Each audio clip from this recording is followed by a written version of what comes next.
Assalamualaikum warahmatullahi wabarakatuh. Di sini saya Aldi Mega Herlambang dari kelas 12 IPS 2 akan mempresentasikan tentang perlindungan dan penegakan hukum di Indonesia. Suatu perlindungan dapat dikatakan sebagai perlindungan hukum apabila mengandung unsur-unsur. Pertama, adanya perlindungan dari pemerintah kepada warganya. Kedua, jaminan kepastian hukum. Tiga, berkaitan dengan hak-hak warga negara. Dan keempat, adanya sanksi hukuman bagi pihak yang melanggar. Perlindungan hukum diberikan juga kepada tersangka sebagai pihak yang diduga telah melakukan pelanggaran hukum. Perlindungan hukum terhadap tersangka diberikan berkaitan dengan hak-hak tersangka yang harus dipenuhi agar sesuai dengan prosedur pemeriksaan sebagaimana diatur dalam perundang-undang. Pentingnya perlindungan hukum dan penegakan hukum. Yang pertama itu tegaknya supremasi hukum. Supremasi hukum bermakna bahwa hukum mempunyai kekuasaan mutlak dalam mengatur pergaulan manusia dan dalam berbagai macam kehidupan. Yang kedua, tegaknya keadilan. Tujuan utama hukum adalah mewujudkan keadilan bagi setiap warga negara. Selanjutnya, mewujudkan perdamaian dalam kehidupan di masyarakat.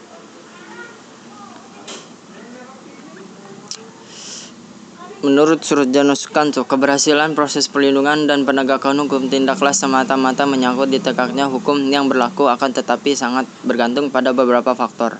Yang pertama itu hukumnya. Yang dimaksud adalah undang-undang yang dibuat tidak boleh bertentangan dengan ideologi negara. Yang kedua, penegak hukum, yakni pihak-pihak yang secara langsung terlibat dalam bidang penegakan hukum. Selanjutnya masyarakat, yakni masyarakat lingkungan di mana hukum tersebut berlaku atau diterapkan. Lalu sarana atau fasilitas yang mendukung penegakan hukum. Sarana atau fasilitas tersebut mencakup tenaga manusia yang terdidik dan terampil. Selanjutnya kebudayaan, yakni sebagai hasil karya cipta dan rasa yang didasarkan pada kasa manusia di dalam pergaulan hidup. Polri. Peran lembaga penegak hukum dan menjamin keadilan dan perdamaian itu ada Polri, itu polisi, mengamankan, mengayomi, dan melindungi masyarakat. Lalu Kejaksaan Republik Indonesia adalah lembaga negara yang melaksanakan kekuasaan negara khususnya di bidang penuntutan, yaitu persidangan. Adapun tugas menjadi wewenang kejaksaan dibagi menjadi beberapa, yaitu ada di bidang pidana, di bidang perdata dan tata usaha negara, di bidang ketertiban dan ketentraman umum. Selanjutnya peran hakim sebagai pelaksanaan kekuasaan kehakiman.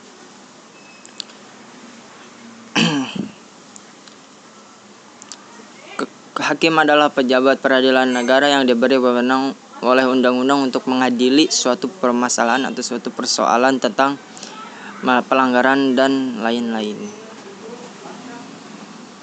4. Peran advokat atau penegakan hukum adalah orang yang berprofesi sebagai memberi jasa hukum, baik di dalam maupun di luar pengadilan. Jasa hukum yang diberi memberikan konsultasi hukum, bantuan hukum, menjalankan kuasa, mewakili, membela, mendampingi, dan melakukan tindakan hukum.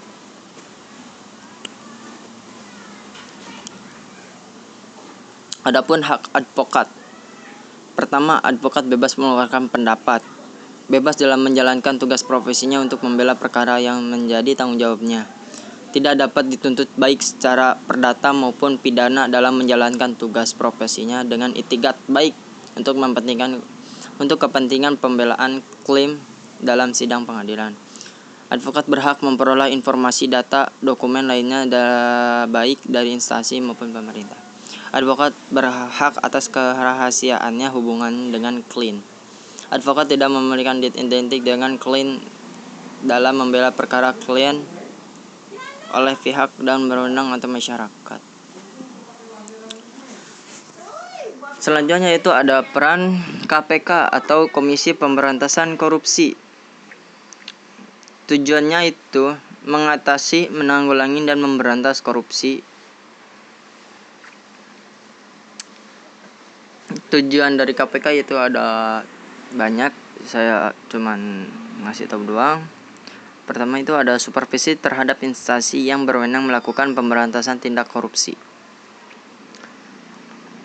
Wewenang dari KPK mengordinasi, menyelidiki, penyidikan, dan penuntutan tindak pidana korupsi, menetapkan sistem pelaporan dalam kegiatan pemberantasan tindak pidana korupsi.